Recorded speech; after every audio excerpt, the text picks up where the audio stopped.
realizar ahora el ejercicio número 7 del ejercitario de ley de Hooke generalizado. En este nos pide calcular la deformación total del cuerpo completo y acá faltó aclarar que es en el eje X lo que queremos, la deformación total. Teniendo en cuenta este cuerpo número 2 y el 1. Nos da los datos de cada uno de ellos y también lo de las fuerzas, tanto la P como el esfuerzo Z, que si miramos así, si ponemos un ojito acá, vamos a poner así, un ojito así, vamos a ver esta tensión en el eje Z de compresión, ¿verdad?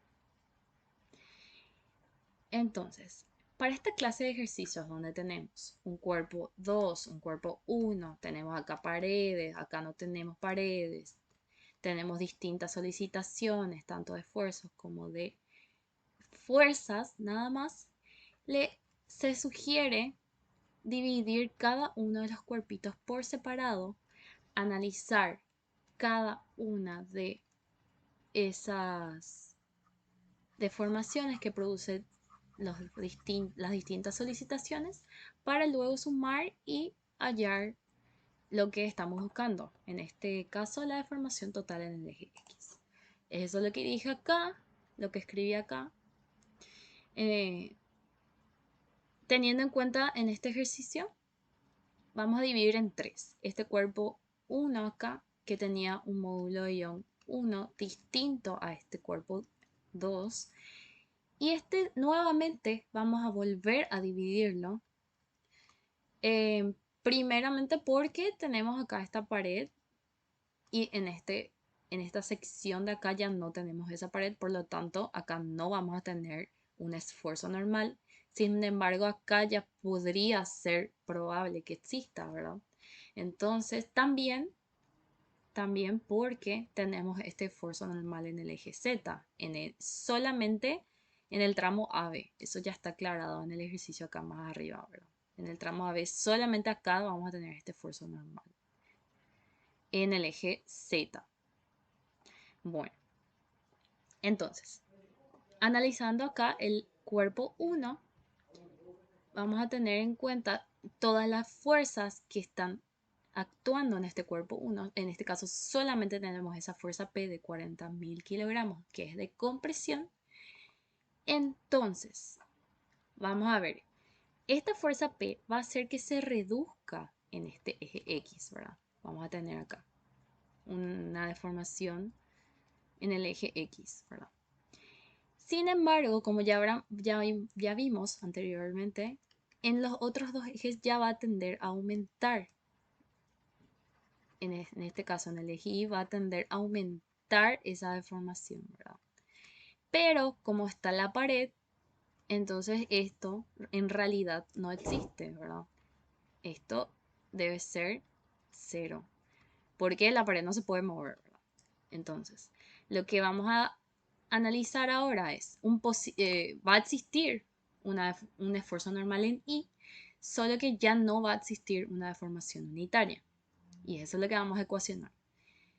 Vamos a tener una deformación unitaria en X del cuerpo 1, donde su esfuerzo en ese mismo eje sería esa fuerza P dividido su área por el módulo de Young menos el coeficiente de Poisson por el módulo también.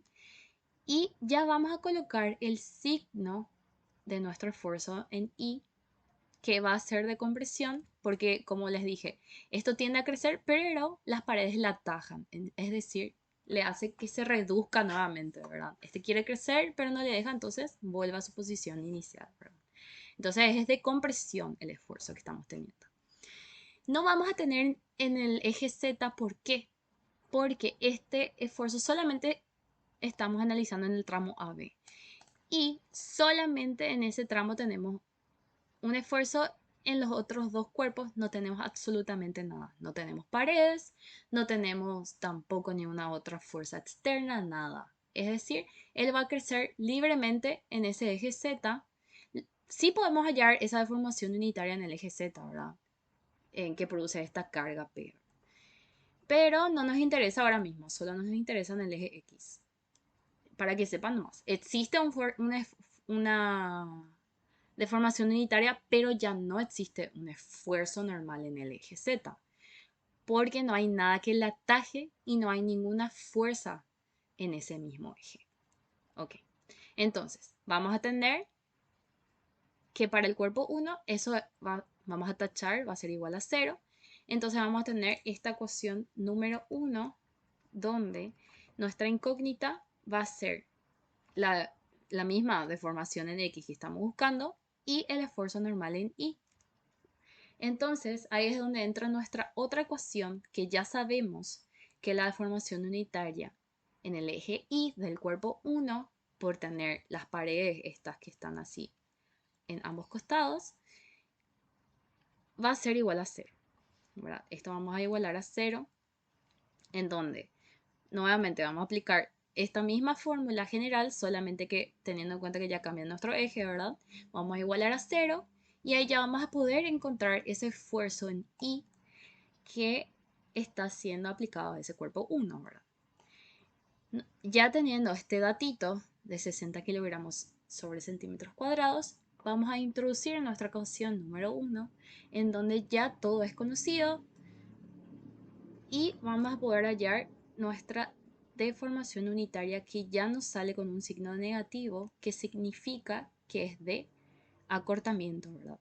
Nosotros, ojo acá, este resultado nos va a salir positivo, cosa que no significa que nuestra suposición es correcta, porque acá colocamos ese signo negativo.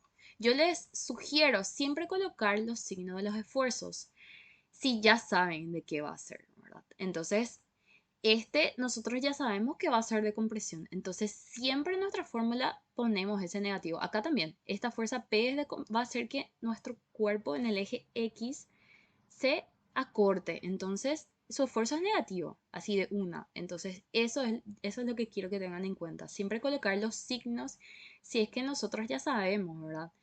En nuestros esfuerzos. Pero en las deformaciones unitarias, el resultado que nos sale ya nos va a indicar si ese cuerpo se alargó o se acortó. En este caso se acortó. Ay, voy a poner acá. Se acortó en 1. Ahora vamos a pasar a la siguiente página, donde ya vamos a tener el análisis del cuerpo 2A. Ya vamos a pasar a este. Ahora, vamos a aislar este cuerpito, vamos a tener en cuenta que va a existir esa fuerza, esa misma fuerza P de 40.000 kilogramos, va a ser de conversión, y también ya vamos a tener ese tramo de esfuerzo en el eje Z de 1000 kilogramos sobre centímetros cuadrados, también de compresión en ese eje. Bueno, acá lo que yo quiero que tengan en cuenta es que para la fuerza P, el eje X se va a querer comprimir. Por lo tanto, tanto en el eje Y como en el eje Z van a querer alargarse. Ok, quiero que recuerden, eje Y alargarse para fuerza P. Para el esfuerzo en Z, este se va a comprimir en Z justamente y también va a querer alargarse en el eje Y. También en el eje X, pero eso no nos interesa ahora mismo, ¿verdad? Nosotros quiero que tengan en cuenta el eje Y, ¿verdad? La fuerza P va a tender a agrandarse y también el esfuerzo en Z. Entonces, sí o sí va a haber un esfuerzo normal en el eje Y, porque ambos efectos hacen que esto quiera agrandarse y la pared, por lo tanto, va a entrar también ya en la ecuación de querer comprimirle nuevamente hasta que quede otra vez acá, porque obviamente no se puede mover. El mismo análisis que hicimos acá, no se puede mover en el eje Y, pero sí existe un esfuerzo. Ok.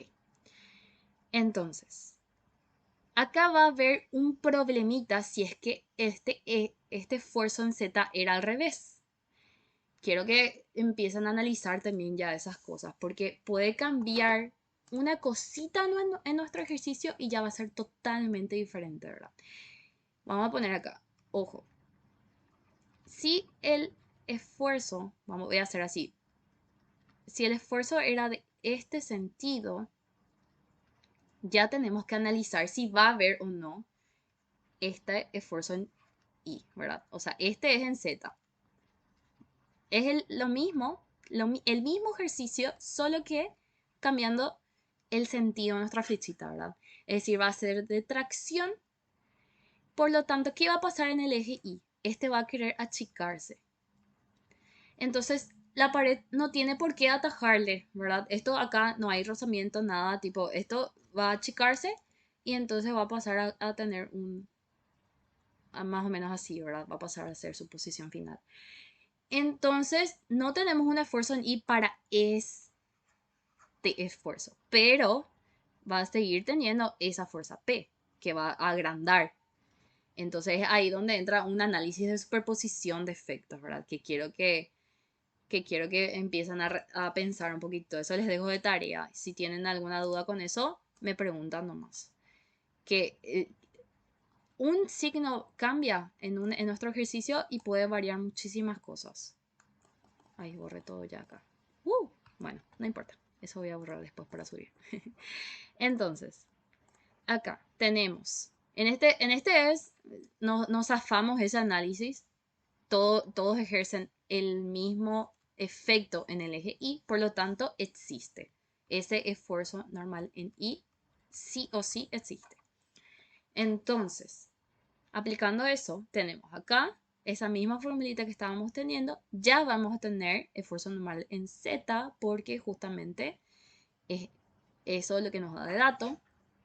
Entonces, metemos acá y también nos vamos a dar cuenta que tenemos la misma incógnita que teníamos hace rato. O sea, no es la misma incógnita, ¿verdad? Pero en el mismo eje, quiero decir. También vamos a resolver de la misma manera. Ese eje Y, la deformación unitaria, es 0 por estar las paredes ahí. Entonces, pero sí existe un esfuerzo que haga eso. Entonces, vamos a tener el de 480 en este caso, para el cuerpo 2A. Como dije anteriormente, colocar los signos y si nos sale positivo significa que nuestra suposición fue correcta, es decir, es de compresión, ¿verdad? Bueno, eso otra vez metiendo en la ecuación del eje X, vamos a poder hallar esta deformación unitaria. Nos salió positivo, es decir, se alarga. Para el cuerpo 2A se alarga. Bueno, y ahí después en nuestra ecuación final vamos a saber si finalmente todo este cuerpo se acortó o se alargó, ¿verdad? Pero para este tramito, en realidad, esta fuerza Z supera la fuerza P, por lo tanto, termina agrandándose en el eje X, ¿verdad? Bueno, eso a modo de datito informativo nomás.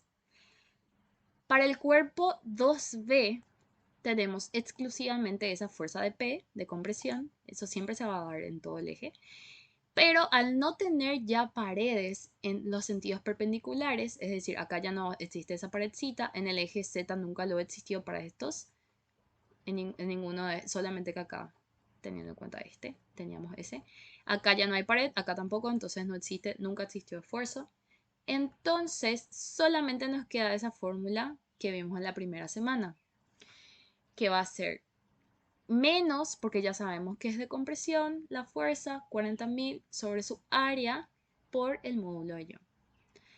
Obviamente, al tener ese signo negativo, se acorta. Entonces, para la ecuación de compatibilidad, vamos a tener la deformación unitaria del cuerpo 1 por su longitud, más la del cuerpo 2A y la del cuerpo 2B, quiero decir, con sus respectivas longitudes, vamos a poder hallar la deformación total en el eje X.